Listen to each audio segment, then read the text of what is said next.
Hello friends, my name is Habib. Today we're going to learn algebraic equations. So, yeah, you know normal equations, right? 1 plus 1 equals 2 is an equation that all of us know.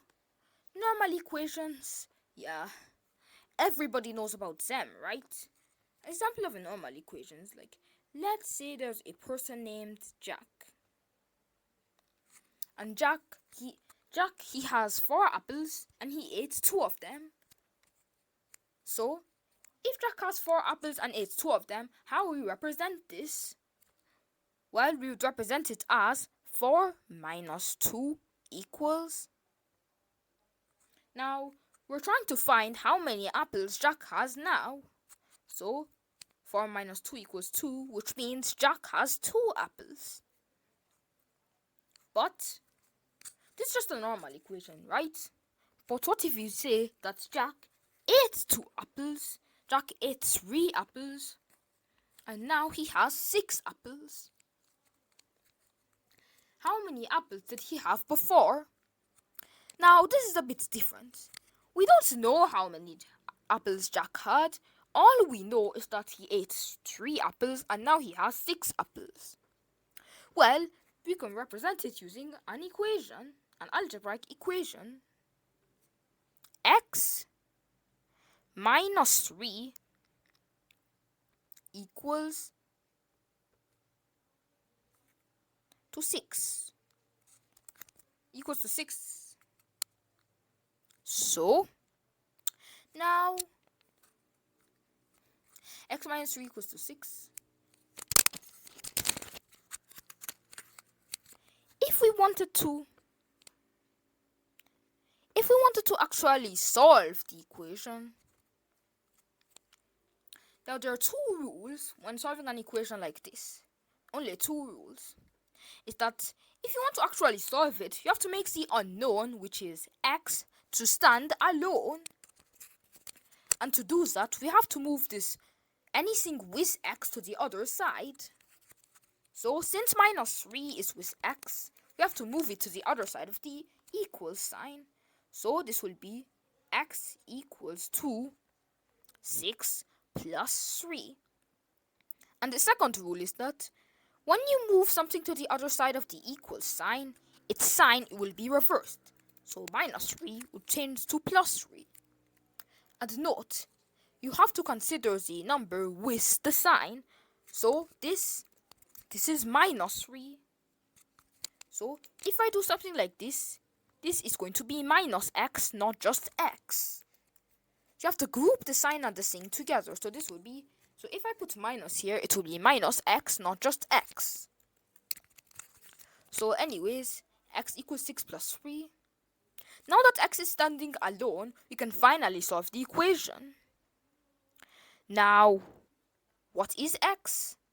Well, 6 plus 3 is equal to 9, so x equals 9. That's our final answer. Now, Jack, he isn't exactly satisfied. Jack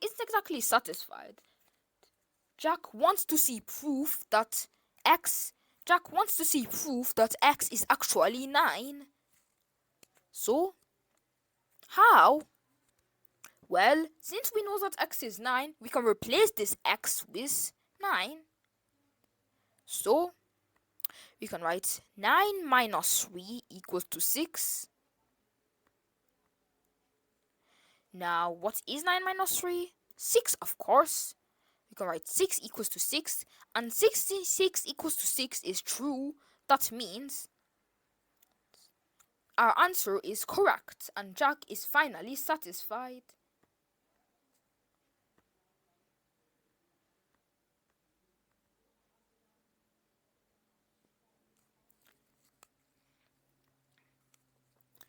Now, Jack isn't that satisfied just yet. Jack wants us to solve another equation. But this time it's different. 6 minus y is equal to 4. So what do we do now? Well, the first rule is that we have to make the unknown, which is minus y, to stand alone. So how do we do that? Well, we move whatever is with it to the other side, which is plus 6. So this will be minus y is equal to 4 minus 6. And all of us know that 4 minus 6. What is 4 minus 6? Well, 4 minus 6 is, of course, minus 2. But minus y minus 2. 2. But now, since both of these are minus, we can the minuses, they'll cancel each other out. So it will be y equals to 2.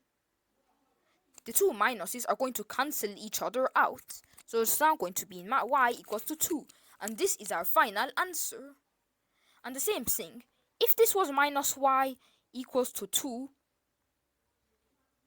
minus y equals to 2 is the same thing as y equals to minus 2 and vice versa. They're the same thing. Now we have to check. So now substitute. So substitute for y. So we write 6 minus 2 is equal to 4. And now 4 equals to 4. And since 4 equals to 4 is true, that means our answer is correct. And Jack is finally satisfied. So let us do one more example.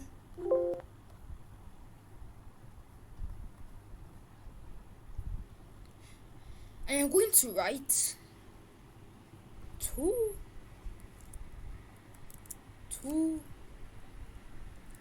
minus y equals 2 minus z, because x is too overrated, equals to 4. So now, how do we solve this? Well, first we have to move this 2 to the other side to make z stand alone. So it is going to be minus z equal to 4 minus 2. So now we got this. Now that the z is standing alone, we can actually find out what z is. So to do that, we minus 4 by 2.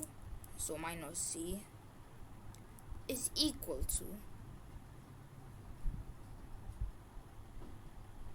2.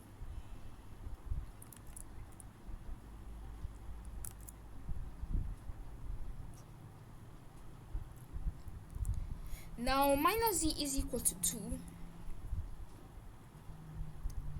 Now minus z is equal to 2 is also the same thing as z is equal to minus 2. So there goes there is our answer. Z equals to minus 2. Let me put it in red. Z equals to minus 2. So now if you want to check if it is correct,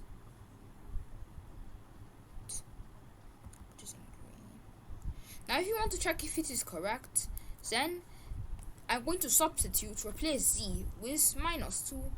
So you might think that is going to be 2 minus 2, right? 2 minus 2 is equal to 4. But that is not how you do it. It is not 2 minus 2.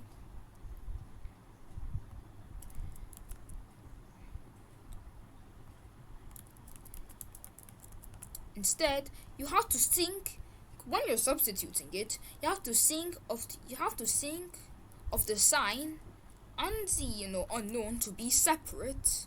So you think of z as a separate thing. When you're substituting it, you think of z as separate. You think of z as a separate thing and minus as a separate thing. So this would be 2 minus minus 2 is equal to 4.